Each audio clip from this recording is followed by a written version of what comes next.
Hello friends, welcome to Jaidev classes for JRF in political science. कैसे हैं आप सब friend? This is Meenakshi Singh और आज हम यहाँ पर डिस्कस करने वाले हैं, प्रैक्टिस करेंगे प्रीवियस क्वेश्चंस की। कल तक हमने 10 क्वेश्चन कर लिए थे, ठीक है। आज हम उसके आगे से क्वेश्चन करेंगे।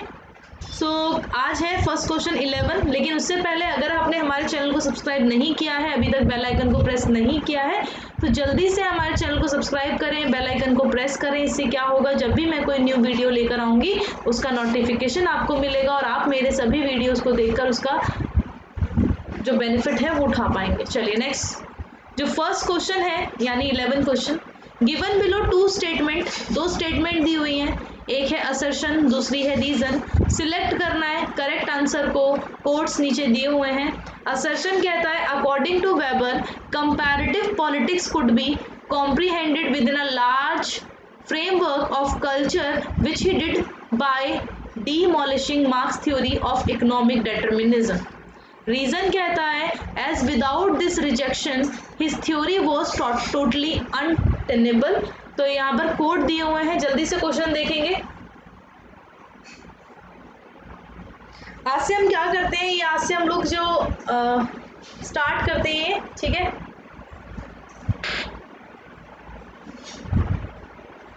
इसमें अभी मैं आपको हिंदी दिखा दूंगी।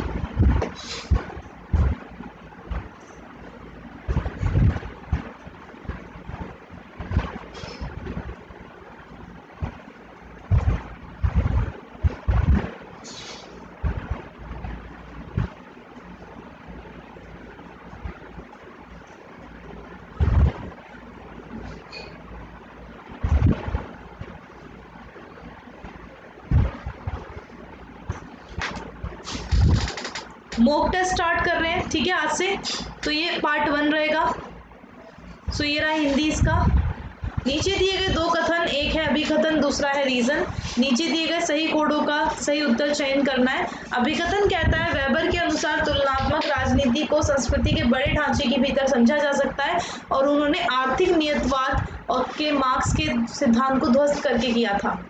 रीजन कहता है इस अस्वीकृति के बिना उनका सिद्धांत पूरी तरह से अस्थिर था।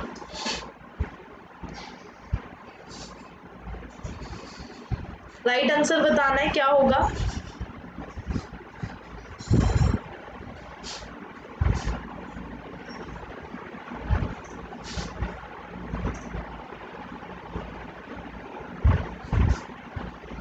करेक्ट आंसर देखें, करेक्ट आंसर हो जाएगा बोथ ही R true and R is correct explanation of A. क्यों होगा, देखो असर्शन कहता है कि according to Weber comparative politics जो है could be comprehended within a large framework of culture which he did by demolishing Marx theory of economic determinism because as without this rejection this his theory was totally untenable। यानी कि अगर हम देखें तो ये क्या कहता है, वेबर के अनुसार जो तुलनात्मक राजनीति को संस्कृति के बड़े ढांचे के भीतर समझा जा सकता है जो उन्होंने आर्थिक नियतवाद के मार्क्स के सिद्धांत को ध्वस्त करके किया था। इस अस्वीकृति के बिना उनका सिद्धांत क्या है, पूरी तरह से अस्थिर था।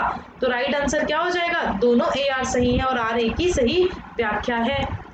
चलो नेक्स्ट क्वेश्चन, ये भी गिवन बिलो टू स्टेटमेंट दी हुई है, वन लेबल्ड असर्शन है, दूसरी रीजन है। सिलेक्ट करना है करेक्ट आंसर को, कोड्स नीचे दिए हुए हैं। तो पहला कहता है असर्शन, दूसरा कहता है रीजन। असर्शन कहता है कि institutional approach can help in mapping the landscape of politics. Reason कहता है the goal of institutional approach is the reconcile of competing values of individual freedom and collective equality। Correct answer क्या होगा,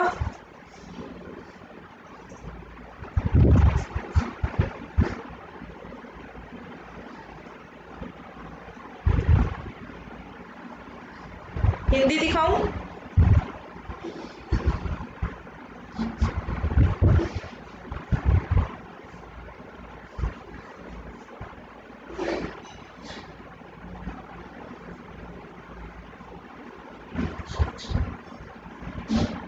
चलो हिंदी देख लो।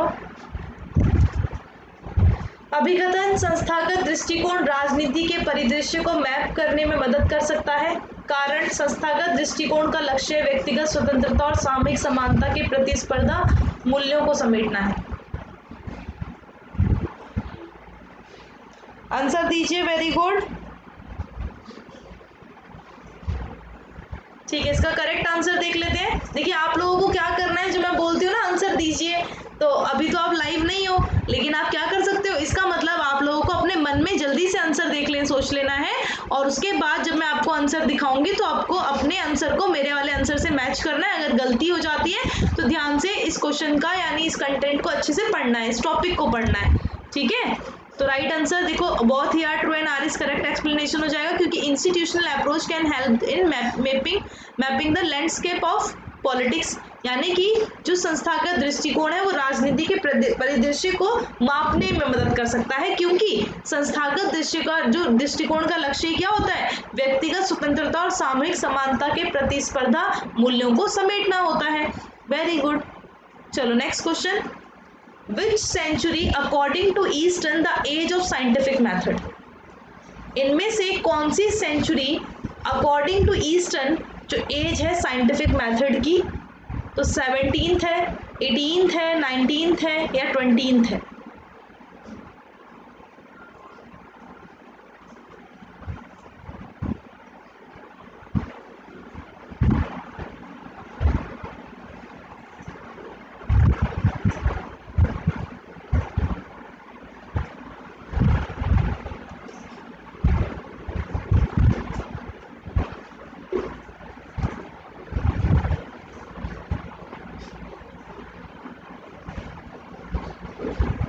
चलो इसका करेक्ट आंसर देख लेते हैं। हिंदी देख सकते हो, ईस्टर्न के अनुसार वैज्ञानिक पद्धति की आयु किस शताब्दी की है, तो 17वीं की, 18वीं की, 19वीं की या 20वीं की।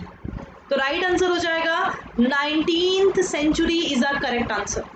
19th सेंचुरी क्या हो जाएगा, करेक्ट आंसर हो जाएगा, ठीक है।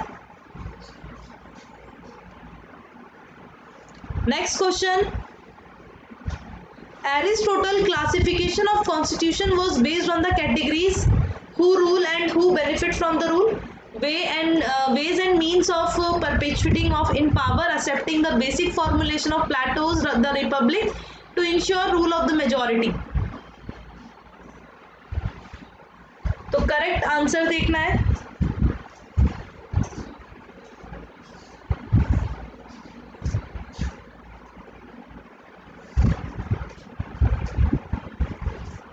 हिंदी देख लो, अरस्तु का गठन का वर्गीकरण, जो अरस्तु जो है करते हैं एक तरह से कॉन्स्टिट्यूशन का वर्गीकरण करते हैं, तो निम्नलिखित श्रेणियों पर आधारित है, जो शासन करता है, शासन से लाभान्वित होता है, सत्ता में स्थायी करने के तरीके साधन, प्लेटो के द रिपब्लिक, मूल्यों को स्वीकार करना, बहुमत का शासन सुनिश्चित करना। तो राइट आंसर क्या होगा,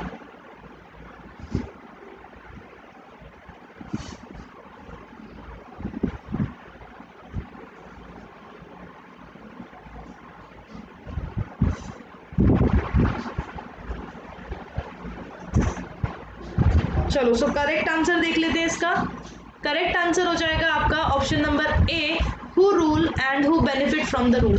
तो एरिस्टोटल का क्लासिफिकेशन अगर हम देखें कॉन्स्टिट्यूशन का, तो ये कैटेगरीज पर बेस्ड था, who rule and who benefit from the rule. Next question, which one of the following countries follow a semi presidential system, बताना है ये, वेरी गुड।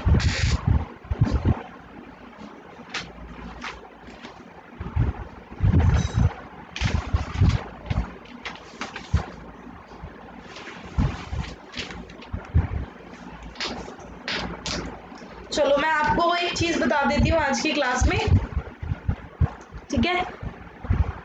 आज इसी क्लास के अंदर हम लोग ये जो सिस्टम वाला है, ठीक है, जो सिस्टम है, तो ये डिस्कस कर लेते हैं, तो आपको कभी प्रॉब्लम नहीं आएगी, ठीक है। चलो इसको देख लेते हैं। सबसे पहले आपको हम देख लेते हैं प्रेसिडेंशियल सिस्टम को, ठीक है।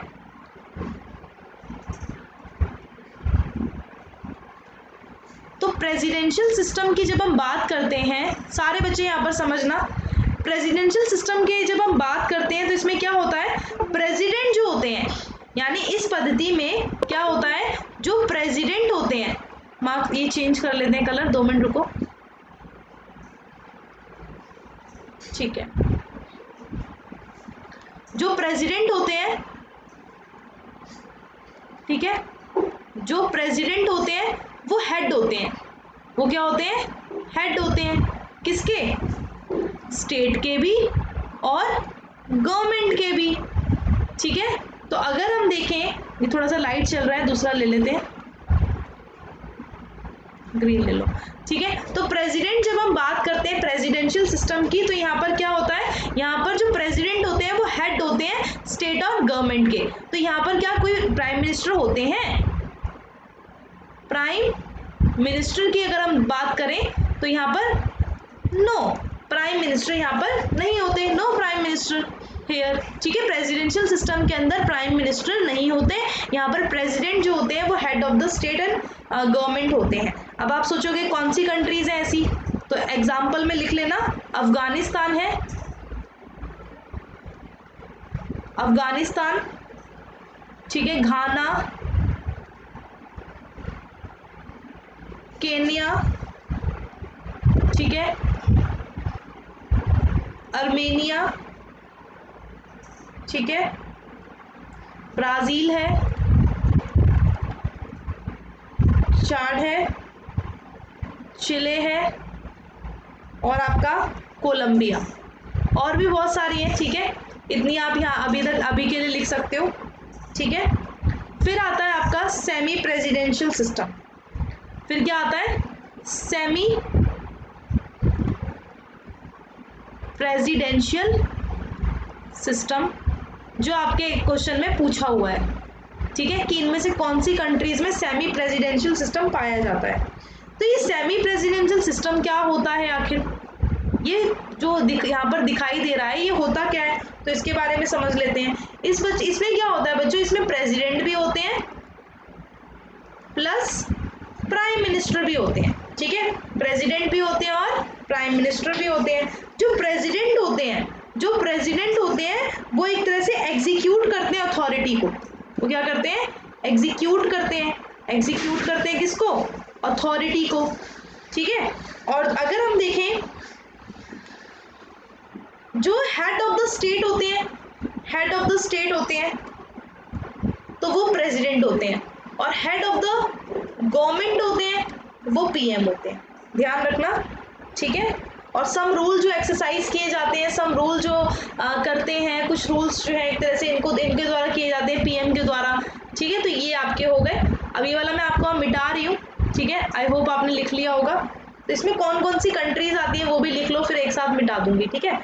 तो मैंने आपको क्या बताया, सेमी प्रेसिडेंशियल सिस्टम क्या होता है, इसके अंदर प्रेसिडेंट और पीएम दोनों होते हैं, और यहाँ पर जो प्रेसिडेंट जो होते हैं जेन्युइन एग्जीक्यूटिव अथॉरिटी होते हैं, कुछ रूल जो होते हैं, कुछ एक तरह से कुछ ऐसे रोल होते हैं, कुछ ऐसे रोल होते हैं जो पीएम के द्वारा निभाए जाते हैं। हेड ऑफ द स्टेट होते हैं आपके प्रेसिडेंट, और हेड ऑफ द गवर्नमेंट होते हैं प्राइम मिनिस्टर।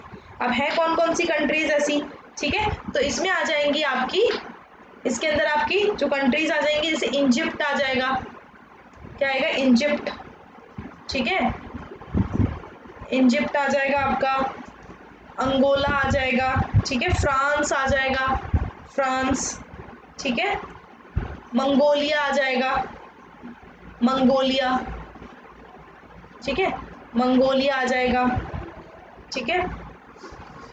इसमें पाकिस्तान आ जाएगा, पाकिस्तान, रशिया, ठीक है।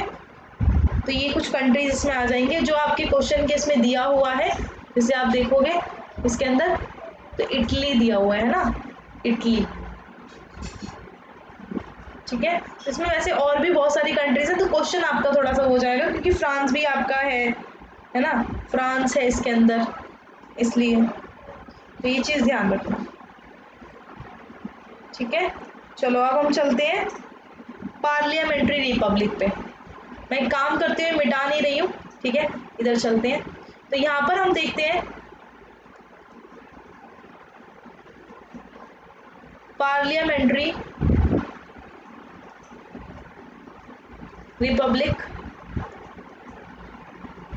तो पार्लियामेंट्री रिपब्लिक के अंदर क्या होता है, यहाँ पर जो पीएम होते हैं यानी प्राइम मिनिस्टर, ठीक है, तो वो क्या होते हैं, हेड ऑफ द एग्जीक्यूटिव, है ना, हेड ऑफ द एग्जीक्यूटिव होते हैं। और जो प्रेसिडेंट होते हैं वो क्या होते हैं, सिंबल होते हैं, symbol of the head of the state. ठीक है, तो पार्लियामेंट्री रिपब्लिक में अगर हम देखें बच्चों, हिंदी वाले बच्चे सोच रहे होंगे मैम हमारे लिए नहीं करा रही है, बच्चों आप लोगों के लिए भी करा रही हूँ। आप क्या करना, ये जो टर्म्स दी हुई है ना, इन टर्म्स को इंग्लिश में ही कर लेना। पार्लियामेंट्री रिपब्लिक, तो PM head of the executive होते हैं, प्रेसिडेंट को क्या होते हैं, symbol of the head of the state होते हैं प्रेसिडेंट। ठीक है, अब इसमें कौन कौन सी कंट्रीज आएंगी, आपकी खुद की इंडिया आ जाएगा, इसमें कौन आ जाएगा, इंडिया। ठीक है, इराक आ जाएगा, इंडिया, इराक, बांग्लादेश आ जाएगा। ठीक है, और आइसलैंड आ जाएगा, फिनलैंड आ जाएगा। ठीक है, तो ये ध्यान रखना, ये कंट्रीज आपकी इसमें आ जाएंगी। ठीक है, नेक्स्ट आता है एब्सोल्यूट मोनार्की। क्या आता है, नेक्स्ट आता है आपका एब्सोल्यूट मोनार्की। तो एब्सोल्यूट मोनार्की अगर हम देखें तो एब्सोल्यूट मोनार्की का क्या होती है, एब्सोल्यूट मोनार्की होती है, इसके अंदर जो मोनार्क होते हैं, मोनार्क यानी किंग, मोनार्क यानी किंग, तो ये क्या होते हैं, ये हेड ऑफ द स्टेट होते हैं। ये क्या होते हैं, हेड ऑफ द स्टेट होते हैं। ठीक है, जो मोनार्क होते हैं यानी किंग जो होते हैं वो हेड ऑफ द स्टेट होते हैं, और यही क्या करते हैं, यही एग्जीक्यूट करते हैं। क्या करते हैं, एग्जीक्यूट करते हैं, किसको, ऑल पावर्स को। ठीक है, ऑल पावर्स को क्या करते हैं, ये एग्जीक्यूट करते हैं। आखिर कौन कौन सी कंट्रीज इसमें आती हैं, तो इसमें आता है आपका भूटान। ठीक है, इसके एग्जाम्पल आप लिख सकते हो, भूटान है, ब्रुनोई है, ठीक है, ओमान है, और आपका कतर है, कतर हो गया। ठीक है, सऊदी अरबिया हो गया, सऊदी अरबिया हो गया। ठीक है, आपका यूएई हो गया। ठीक है, यूनाइटेड अरब अमीरात। ठीक है, ये इस करके हो गया। फिर आता है आपका कॉन्स्टिट्यूशनल मोनार्क। ठीक है, यहाँ बता देती हूँ, इसी से ही कर लेते हैं, है ना। कॉन्स्टिट्यूशनल मोनार्कीज ये क्या होती हैं, फिर आपकी बचेगी एक सेमी कॉन्स्टिट्यूशनल मोनार्कीज। ठीक है, अभी मैं दोनों आपको बता देती हूँ, फिर बाकी क्वेश्चन हम करेंगे। ठीक है, अभी 5 क्वेश्चन और रहते हैं क्लास के। ठीक है, तो इसमें क्या होता है, अगर हम देखें जो कॉन्स्टिट्यूशनल मोनार्की होती है ना बच्चों, कॉन्स्टिट्यूशनल मोनार्की में अगर हम देखें तो इसमें प्राइम मिनिस्टर, मैं आपको भी हिंदी भी बता दूंगी, डोंट वरी, आपको इनकी हिंदी भी बता दूंगी। ठीक है, प्लीज आप सुन के लिख लेना। प्राइम मिनिस्टर जो होते हैं ये हेड ऑफ द स्टेट होते हैं, ये हेड ऑफ द स्टेट होते हैं। ठीक है, sorry head of the government होते हैं, सॉरी क्या होते हैं, हेड ऑफ द गवर्नमेंट होते हैं। ठीक है, ये हेड ऑफ दी गवर्नमेंट होते हैं, जो प्राइम मिनिस्टर होते हैं। ठीक है, और हेड ऑफ द स्टेट कौन होते हैं, अब आप सोच रहे होंगे कि मैम ने तो हेड ऑफ द गवर्नमेंट लिखा है, तो हेड ऑफ द स्टेट होते हैं कॉन्स्टिट्यूशनल मोनार्क। कौन होते हैं, कॉन्स्टिट्यूशनल मोनार्क यानी किंग। ठीक है, तो इसमें कौन कौन सी कंट्रीज आती हैं, एग्जाम्पल में लिख लो, बेल्जियम है, ठीक है, कंबोडिया है, डेनमार्क है, ठीक है, जापान है, स्पेन है, ठीक है, नॉर्वे है, स्वीडन है, नीदरलैंड है, ये सारी कंट्रीज इसमें आ जाएंगी। अब आ जाओ सेमी प्रेसिडेंशियल पे। सेमी प्रेसिडेंशियल क्या होता है, इसके अंदर जो प्राइम मिनिस्टर होते हैं यानी पीएम, पीएम क्या होते हैं, एक तरह से क्या करते हैं, ये जो पीएम होते हैं ना, तो ये एक तरह से ये नेशन एक तरह से एग्जीक्यूटिव आप बोल सकते हो, नेशन एग्जीक्यूटिव हम बोल सकते हैं, क्या बोल सकते हैं, नेशन एग्जीक्यूटिव।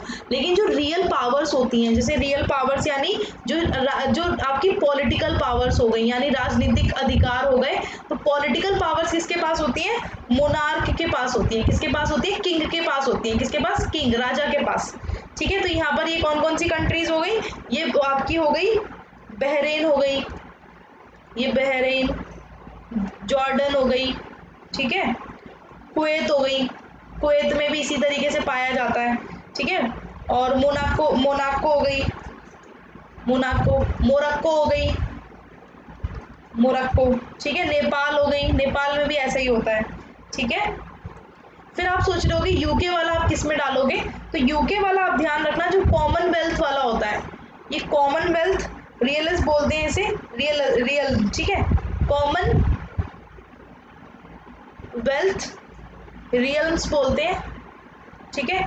तो इसमें क्या होता है, इसके अंदर जो कॉन्स्टिट्यूशनल मोनार्क होते हैं, जो संवैधानिक जो राजतंत्री राजा होते हैं, कॉन्स्टिट्यूशनल मोनार्क होते हैं। कॉन्स्टिट्यूशनल मोनार्क जैसे आप देखोगे, जैसे एलिजाबेथ सेकंड, एक तरह से जो एलिजाबेथ चली आ रही है ना, तो वो क्या करती हैं, वो एक काम करती है एज अ मोनार्क के तौर पे ही काम करती है। तो ये ऐसी व्यवस्था कहाँ पर है, कनाडा में है, यूके में है, ठीक है, जमीका में है, ऑस्ट्रेलिया में भी ऐसे ही चलता है, ठीक है। तो ये ध्यान रखना, ये इस तरह से मैंने अलग कर दिया है। तो कॉमनवेल्थ रियलिज्म बोलते हैं क्योंकि इसमें क्या होता है, कॉन्स्टिट्यूशनल मोनार्क होता है, जैसे क्वीन एलिजाबेथ है तो हेड ऑफ द स्टेट होती है और वही सारा देखती है, ठीक है, वही एक्ट करती है इस तरह से मोनार्क के तौर पे, राजा के तौर पे काम करती हैं। चलो ये समझ आ गया। सेमी प्रेसिडेंशियल अगर हम देखें तो इसमें फ्रांस, ठीक है, और भी इसमें हो जाएंगे आपके।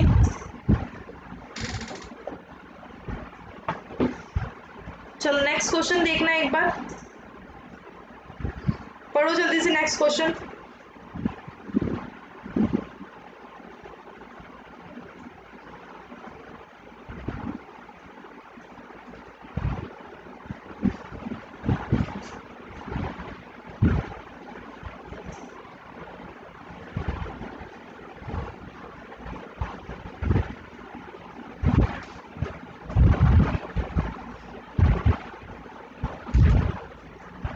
सेमी प्रेसिडेंशियल जो हो जाएगा आपका, ठीक है, ये श्रीलंका में भी है आपका, ठीक है, फ्रांस में भी है, तो दो ऑप्शन हो गए इसके, ठीक है,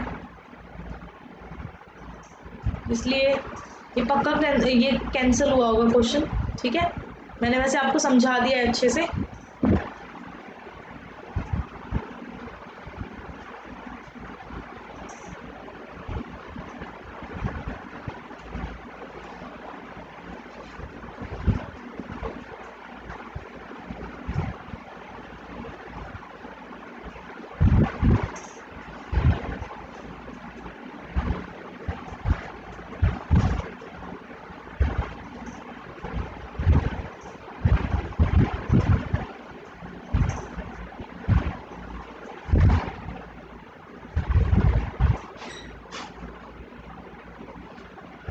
Who challenged the established view of the Great Britain? The Conservative Party was elite and leader dominated by the Labour Party characteristics by a high measure of internal democracy.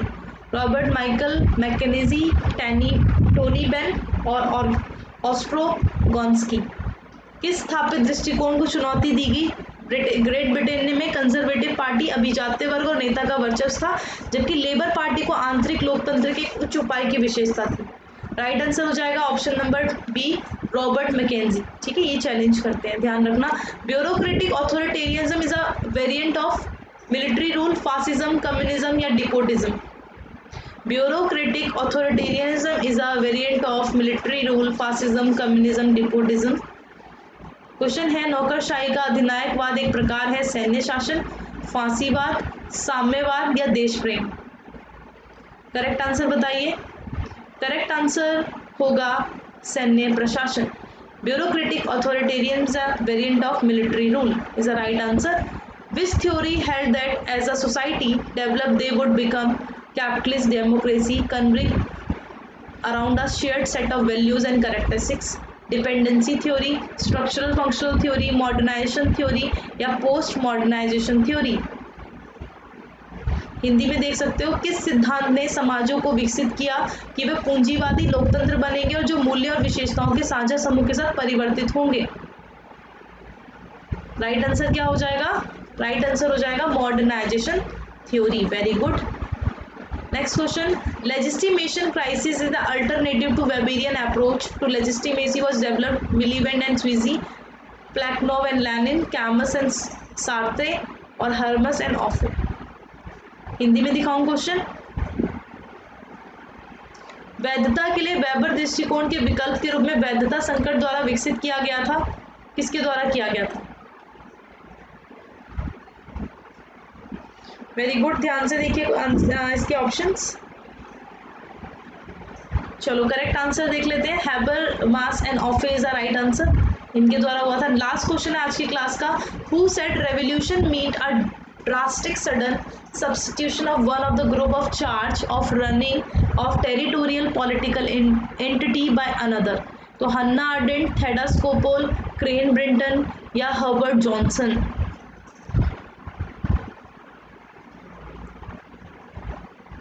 Hindi में दिखा रही हूँ ये क्वेश्चन में। किसने कहा कि क्रांति का मतलब था एक समूह द्वारा दूसरे के द्वारा एक क्षेत्रीय राजनीतिक इकाई के संचालन के लिए अचानक प्रतिस्थापन? Hannah Arendt, Theda Skocpol, Crane Brinton या जॉनसन? राइट आंसर हो जाएगा option number C, Crane Brinton is a right answer. ठीक है, तो क्रेन ब्रिंटन बोलते हैं कि रेवोल्यूशन मीट, जो Crane Brinton meet drastic sudden substitution of the group in change running of territorial political entity by another. ठीक है, so thank you so much. अगर आज की क्लास आप लोगों को अच्छी लगी हो तो ज़रूर लाइक करके जाएं। और मैं उस फ्रेंड्स अनअकैडमी पर पढ़ाती हूँ, अनअकैडमी प्लस पे मैं आप लोगों को कराती हूँ। ठीक है, अनअकैडमी प्लस पे अगर आप देखो तो अभी 3 कोर्सेज चल रहे हैं। तो यूनिट वाइज MCQs चल रहा है। ठीक है, जिसकी क्लास है सुबह 11 बजे। फिर मैं आप लोगों को MCQs के थ्रू कंपैरेटिव पॉलिटिक्स और इंटरनेशनल रिलेशन करा रही हूँ। और 9 बजे चल रहा है क्रैश कोर्स। ठीक है, और अभी एक और कोर्स आने वाला है जून के लिए, तो वो है revision course on political science. तो ज़रूर आए। अगर 3 मंथ का, 6 मंथ का, 12 मंथ का, 24 मंथ का भी सब्सक्रिप्शन लेकर आप आ सकते हो। 3 मंथ का पड़ता है 5,000 कुछ का, 6 मंथ का देखोगे तो 6 मंथ का आप लोगों का पड़ जाता है ये 8,000 समथिंग का। 12 मंथ का 10,000 कुछ का पड़ता है और 12 महीने का आपका ये 10,000 कुछ का और ये 12,000 कुछ का। ठीक है, तो ध्यान रखना, आप लोग आ सकते हो। मेरा रेफरल कोड आप यूज कर सकते हो, मीनाक्षी लाइव। अगर आप मीनाक्षी लाइव यूज करते हो then you can get 10% off on your plus subscription. Thank you so much. अगर वीडियो पसंद आया हो, क्लास अच्छी लगी हो तो ज़रूर लाइक करें और चैनल को सब्सक्राइब भी ज़रूर करें। And thank you, thanks for watching. Bye bye to all.